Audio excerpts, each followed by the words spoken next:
అందరికీ నమస్తే. వేదికను అలంకరించిన పెద్దలందరికీ నమస్కారం. విషయం చాలా సింపుల్గా ఉన్నది. మనం కేసు ఏంది, పూర్వాపరాలేంది, ఆ ప్లేస్ ఎవరిది అని మనం ఆలోచించాల్సిన అవసరమే ఇక్కడ కనబడట్లేదు. చాలా క్లియర్గా ఇది శ్మశాన వాటిక భూమి అని అర్థమవుతున్నది. బేసిక్ రెవెన్యూ నాలెడ్జ్ ఉన్న వాళ్ళు ఎవ్వరు ఈ డాక్యుమెంట్ చూసినా ఇది ఖచ్చితంగా శ్మశాన వాటిక భూమి అని అందరూ తెలుసుకోగలుగుతారు. చాలా క్లియర్గా ఎంఆర్ఓ నా వీడియో లైవ్లో చెప్పిండు, ఎస్ ఇది కబ్జా అని. ఆర్డీఓకి ఫోన్ చేస్తే ఆర్డీఓ ఎస్ ఇది కబ్జా అన్నాడు. జిహెచ్ఎంసీ వాళ్ళు అక్కడ సీజ్ చేసినట్టుగా ఒక సర్క్యులర్ పెట్టిరు అక్కడ. ఇవాళ రాష్ట్రంలో కోర్టులకు వెళ్ళి కోర్టులను ఎట్లా తప్పుదోవ పట్టిస్తున్నారు, ఎట్లా ఆర్డర్స్ తెచ్చుకుంటున్నారు, నాట్ టు ఇంటర్ఫియర్ అని ఇంకోటి అని మనకు తెలియంది కాదు. ఇన్ఫ్లుయెన్స్ ఉన్నవాడు, డబ్బులు ఉన్నవాడు ఏదో రకంగా అంటే మేనేజ్ చేయడం కాదు, తప్పుదోవ పట్టించడం. ఏదో ఒకటి రెండు వాటిని ముందు పెట్టి అసలు ఉన్నటువంటి ఆ బేసిక్ వాస్తవాన్ని పక్కన పెట్టేసి ఇది మాదే అని కొట్లాడుతున్నారు. ఆశ్చర్యం ఏంటంటే ఇవాళ రాష్ట్రంలో 3-4 పార్టీలు ప్రధానంగా ఉన్నాయి. అధికారంలో కాంగ్రెస్ ఉంది, బీఆర్ఎస్ ప్రధాన ప్రతిపక్షంలో ఉంది, బీజేపీ మేము అధికారంలోకి వస్తామని వాళ్ళు ఒక పొజిషన్లో వాళ్ళు ఉన్నారు, కేంద్రంలో వాళ్ళు అధికారంలో ఉన్నారు. దాదాపు ఇష్యూ బయటకు వచ్చి 1-2 నెలల నుంచి చాలా మనతొలి వెలుగులో వచ్చిన తర్వాత ఇంకా బాగా ఇష్యూ ఫ్లేరప్ అయింది. ఇంతవరకు దీని మీద పోరాడిన ఒక్క రాజకీయ నాయకుడిని చూపించండి మీరు. ఎవరైనా వచ్చి దీని మీద ఇది మనం ఫైట్ చేయాలి, బిల్డ్ చేయాలి అని ముందుకు తీసుకెళ్ళిన వాళ్ళు ఎవరు చెప్పండి? ఒక్కరు లేరు కదా. తలసాని శ్రీనివాస్ యాదవ్ స్థానిక ఎమ్మెల్యే అడిగి పోయిండు. ఎస్ఆర్ నగర్లో కూడా ఒక కబ్జా ఉంటుంది. ఎక్కడ ఇది? ఉమేష్ చంద్ర స్టాచ్యూ పక్కన ఎన్ని గజాలది? 450 గజాల చిల్లర ఒక హౌసింగ్ బోర్డ్ ల్యాండ్ కబ్జాకు గురవుతుంది. అధికారంలో ఉన్నప్పుడు ఆయనే పోతాడు, పక్కన ఇద్దరిని పెట్టుకుంటాడు, ఎంతటి వారినైనా వదిలేదు లేదంటాడు. తెల్లారిసరికి ఆయన పక్కన ఆయన పేరు మీదకే మారిపోతాడు. ప్రవీణ్ రెడ్డి ఆర్ సంథింగ్ ఎవరో. సేమ్ ఇక్కడ కూడా ఇది గ్రేవ్యార్డ్ శ్మశాన వాటిక భూమి అంటాడు. మరి ఆ వికాస్ అగర్వాల్ ఎవడు? వాని మీద ఫైట్ ఏది? అపోజిషన్ లీడర్గా ఉన్నారు మీరు.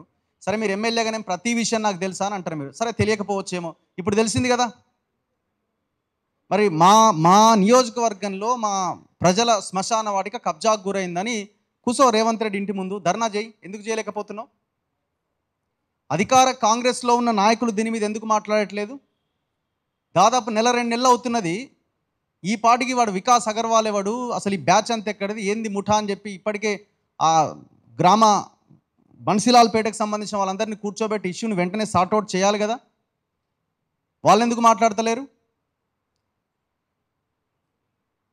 ధర్మం గురించి మాట్లాడే బీజేపీ హిందూ శ్మశాన వాటిక కదా ఇది. మరి హిందూ శ్మశాన వాటికని మొత్తం లోపల ఉన్న శ్మశానాన్ని ఆ బొక్కలు అన్నింటినీ అస్థిపంజరాలతో సహా అన్నింటిని ఎత్తుకపోతుంటే, రాత్రికి రాత్రి డీసీఎంలలో ఎత్తుకపోతుంటే మరి ఇది ధర్మం కిందికి రాదా? రాదు కావచ్చు. ఎందుకంటే తెలంగాణ వాళ్ళు 2000 దొరికితే తాగుబోతులన్న ఓ మారవాడి ఆయన చోని కిషన్ రెడ్డి డ్యాన్స్ చేస్తున్నాడు జోషితో. కాబట్టి మీకు ధర్మం అంటే వాళ్ళే. ఇక్కడ ఉన్న బలహీన వర్గాల కురుమలు వాళ్ళ శ్మశాన వాటికలు ఇది ధర్మం కిందికి రాదు కావచ్చు. ఇట్లా 3 పార్టీలు కలిసే ఉన్నాయి. అందుకే మనం గమనించాల్సింది, తెలంగాణలో రాజకీయ పార్టీలు లేవు, పవర్ లాబీ మాత్రమే ఉన్నది. ఈ పవర్ లాబీనే 3 రాజకీయ పార్టీ నాయకులను నడిపిస్తున్నది. ఇప్పుడు అక్కడ శ్మశానం భూమి ప్రజలకు దక్కాలన్నా, శ్మశానం కింద ఉండాలన్నా ఆ పవర్ లాబీ చెప్తున్నాడు పని అవుతుంది. ఆ పవర్ లాబీలో అన్ని పార్టీలని ముందుకు నడిపించే నాయకులు అందులో ఉంటారు, అన్ని పార్టీల వాళ్ళు. అరే ఇంత ఘోరంగా ఓపెన్గా ఎంఆర్ఓ కేసు పెట్టిండు, కేసు బుక్ అయింది. ఇందులో పోలీసులు ఇన్వాల్వ్ అయినారు, రెవెన్యూ వాళ్ళు ఇన్వాల్వ్ అయినారు, రాజకీయ నాయకులు ఇన్వాల్వ్ అయినారు. ఎక్కడి నుంచో బతకడానికి వచ్చిన వికాస్ అగర్వాల్ అన్నట్టు వీడు కబ్జా చేసిండా చేయలేదన్న దాని దగ్గరనే డిస్కషన్ ఉన్నది. కబ్జా చేసిండు అని చాలా ఓపెన్గా అధికారులంతా డేటా ఇచ్చినారు, రికార్డ్స్ చూపిస్తున్నాయి. ఓపెన్గా చెప్తున్నాడు, ఎంఆర్ఓ చెప్తున్నాడు, ఆర్డీఓ చెప్తున్నాడు, జిహెచ్ఎంసీ వాళ్ళు చెప్తున్నారు. ఇంకా ఏం ఆధారాలు కావాలి మీకు? ఇది వాస్తవం అని చెప్పి మేము బయటకు వచ్చి మాట్లాడితే ఈ చెంచాలకి ఈ మార్వాడీలకి లేకపోతే ఈ కబ్జాకోర్లకి తొత్తులుగా మారిన కొంతమంది చెంచాలు ఇగో ఈ అడ్వకేట్ల రూపంలో మేము రిట్ పిటిషన్ వేసినాం, మొత్తం దేశద్రోహానికి ఏదో పాల్పడ్డాడు, లోపలికి పోయి వీళ్ళు బలవంతంగా మార్వాడీలనే సజీవన దహనం చేస్తామని కామెంట్ చేస్తున్నారు, లోపలికి పోయిరు అని కోర్టులో ఒక పిటిషన్ వేసారు.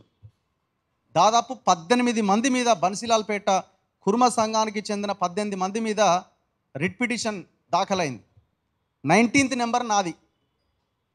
నాకు కొంత అందరికీ తెలుసు కదా, కాబట్టి మన తొలివేల రఘు మీద రిట్ పిటిషన్ దాఖలైంది.